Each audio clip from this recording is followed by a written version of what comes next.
আসসালামু আলাইকুম এভরিওয়ান, সবাই কেমন আছেন?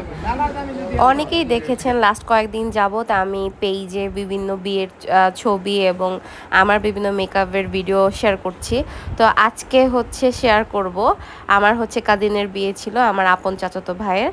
তো আমরা কাজিনরা অনেক মজা করতেছিলাম। তো সব কিছু মিলিয়ে হচ্ছে আমি একটা ছোট ব্লগ করেছি। আমরা কিভাবে ডালা সাজালাম, কীরকম মজা করলাম, ডালা সাজানোর সময় কি মজা করেছি, কেমন করেছি, ছোট একটা মেমোরি, জাস্ট মেমোরিটা থাকার জন্য আমি হচ্ছে আজকে এই ব্লগটা করব। বিয়েটা হচ্ছে আমাদের ফ্যামিলির মধ্যে হচ্ছে, তো আমাদের কাজিনের মধ্যে বিয়ে হচ্ছে, তো এর জন্য আমরা আরও ডাবল মজা করতেছি। তো আমাদের কাজও অনেক। আসলে ভাই বোনের বিয়েতে আসলে সবচেয়ে ইম্পর্টেন্ট পার্ট হচ্ছে আমরা কে কত মজা করতে পারি। দেখেন আমার এই লাল টুকটুকে শাড়ি বেনারসিটা সাজানো কত সুন্দর হয়েছে। তো আমার আরেক ভাই কমপ্লিমেন্ট দিতেছিল কেমন হয়েছে আমার সাজানোটা।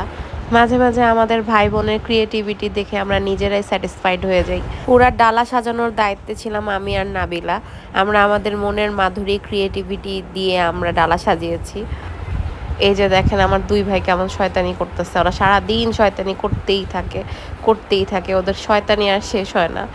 তো এটা হচ্ছে স্ন্যাক্সের ডালাতে আমরা ট্রাই করেছি চিপস, চকলেট এবং অনেক কিছু দেওয়ার জন্য, বাচ্চাদের চকলেট এবং ফলের ঝুড়ি, তারপর মেহেদির ডালা, তারপরে হচ্ছে এই যে মিষ্টির ডালাতে কালারফুল করার চেষ্টা করেছি।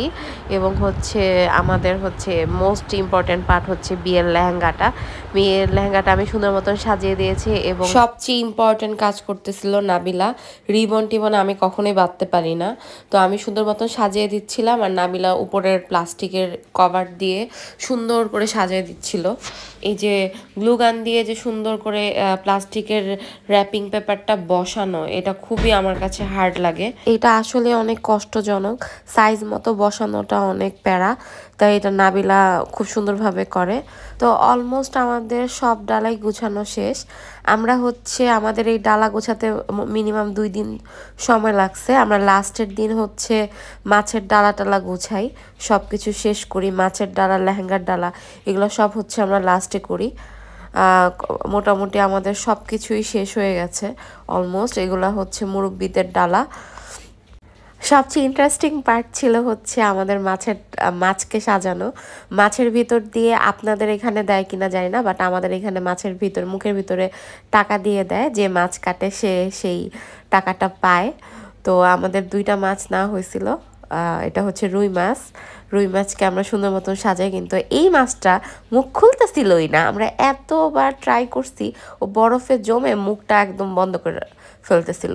অনেক কষ্টে পরে ওর মুখে টাকাটা ঢুকানো হয়েছে। টাকাটা আমি হচ্ছে প্লাস্টিকের ট্রান্সপারেন্ট যে র্যাপিং পেপারটা দিয়ে সুন্দরভাবে কস্টিপ দিয়ে ভালোভাবে ফোল্ড করে দেই, যাতে পানি টানি না ঢুকে টাকা নষ্ট না হয়।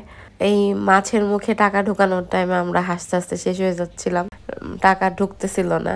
পরে হচ্ছে মাছকে হচ্ছে আমরা ড্রেস পরানোর বাকি, শাড়ি আর হচ্ছে লুঙ্গি, তো এটাও সুন্দর করে নাবিলা পরায় দেয়, আমি নাবিলাকে হেল্প করি।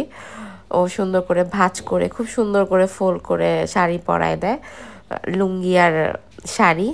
আমি আর আকাশ যখন ফল আর মিষ্টি কিনতে গিয়েছিলাম, তখন হচ্ছে আমরা স্যান্ডো গেঞ্জি নিয়ে আসি। স্যান্ডো গেঞ্জিটা পরানোর পর মাছকে পুরাই অন্যরকম লাগতেছিল, এটা আমার কাছে খুবই মজা লাগছে। তারপর হচ্ছে একটা গামছাকে আমরা 2 ভাগ করে তারপরে হচ্ছে মেয়ের শাড়িটা পরাই দিই। মেয়েটাকে শাড়ি পরানোর পরও, মেয়ের মানে কি বলতেছি আমি, সরি, মানে রুই মাছটাকে হচ্ছে শাড়ি পরানোর পর অনেক সুন্দর লাগছিল আর কি। আমাদের ক্রিয়েটিভিটি মানে আমরা নিজেরাই অনেক বেশি খুশি হয়ে যাচ্ছিলাম, আমরা এত সুন্দর করে কাজ করতেছিলাম। দেন সব ডালা সাজানোর পর আমরা হচ্ছে ডালা দিতে যাব মেয়ের বাড়িতে। মেয়েও হচ্ছে আমার বোন হয়। তো সব কিছু মিলিয়ে আমরা হচ্ছে ডালায়, এই যে হচ্ছে বর হচ্ছে জুতার ডালাটা নিয়ে সুন্দরভাবে দিয়ে দিচ্ছিল, কাজ করতেছে। বর অনেক কাজের ব্যাঘাতও ঘটাইছে, একটা কাজ করতে যায় আমাদের ডিস্টার্বও করছে অনেক, বাট হেল্প করার চেষ্টা করছে, এইটাই অনেক বেশি। আসলে কি অনেক বছর পর আমরা অনেক বেশি মজা করেছি, কারণ হচ্ছে লাস্ট 4টা বছর ধরে আমরা খালি মানুষই হারাইছি। আমার দাদু, আমার আব্বু, আমার নানু, আমার চাচ্চু, অসুস্থতা, নানা ধরনের প্রবলেমে আমরা ছিলাম। সবাই একসাথে হতে পারতাম না, নানা ব্যস্ততা। আসলে বিয়ের জিনিসটাই এরকম যে সবাই একসাথে হব, আনন্দ করব। তো যাই হোক, আল্লাহ তাদেরকে বেহেশতে নসিব করুক এবং আপনারা সবাই দোয়া করবেন। তো আমরা ডালা নিয়ে মেয়ের বাড়িতে চলে আসলাম। মেয়েদের অনেক জিনিস থাকে এবং সাজাতেও অনেক কষ্ট, আর সুন্দরভাবে সাজানোটা অনেক বড় ব্যাপার। মেয়েদের ডালাই সবচেয়ে বেশি থাকে, মেহেদির ডালা, লেহেঙ্গার ডালা, জামা কাপড়ের ডালা, অনেক কিছু থাকে মেয়েদের, জুতা। তো সব কিছু মিলে আমাদের ডালা সাজানোটা কেমন হয়েছে অবশ্যই আপনারা কমেন্ট করে জানাবেন। এবং আমাদের স্পেশাল যে মাছটা ছিল সেই মাছ সাজানোটা কেমন হয়েছে এটাও আপনারা কমেন্ট করে জানাবেন। দেন পরের দিন সকালবেলা হচ্ছে আমাদের পিয়াল ভাইয়ার ডালা চলে আসে। তো পিয়াল ভাইয়ার সব কিছু দেওয়া হয় না এখানে। স্যুটটা আলাদা দেওয়া হয়েছিল, যেগুলো ডালায় দেওয়া পসিবল সেগুলো ডালায় সুন্দরভাবে সাজিয়ে দেওয়া হয়েছে। কিন্তু আমরা যেটা ছেলের বাড়ি থেকে মেয়ের বাড়িতে পাঠাচ্ছি সেটাই সবচেয়ে সুন্দর হয়েছে। ডালা সাজানো কিন্তু আমার আর নাবিলারটাই সুন্দর হয়েছে, কি বলেন আপনারা? অবশ্যই আপনারা কমেন্ট করে জানাবেন। এবং এইখানে কিছু গ্রাম থেকে পিঠা বানায় আনা হয়েছিল। এখানে অনেক সুন্দর সুন্দর পিঠা ছিল, অনেক মজার, যেগুলো আমাদের এলাকার মানে ঢাকার দিকে ওরা করে, ধামরাই, টাঙ্গাইল এসবের খুব মজার মজার পিঠা বানায়। দেন এই পার্টটা আপনারা কেউ মিস করেন না। নিচে কম্পিউটার রুমের চাবি ভিতরে রেখে ওরা তালা দিয়ে চলে আসছে, এখন বের হয়েছে জানলা দিয়ে যাতে চাবিটা বের করতে পারে। আসলে আমরা কাজিনরা, ভাই বোনরা এক এক রকমের পাগল। এগুলো আপনারা দেখলে বুঝতে পারতেছেন কিরকম। ভাবতে পারেন আপনারা, গ্রাউন্ড ফ্লোর থেকে সেকেন্ড ফ্লোর ওরা বেয়ে উঠছে। রাত তখন 1টা বাজে। আরেকটা বিনোদন আপনাদেরকে দেখাচ্ছি। এরকম আরও বিনোদন পাইতে আমার পেজের সাথে থাকেন, আরও অনেক আপলোড হবে। আল্লাহ হাফেজ।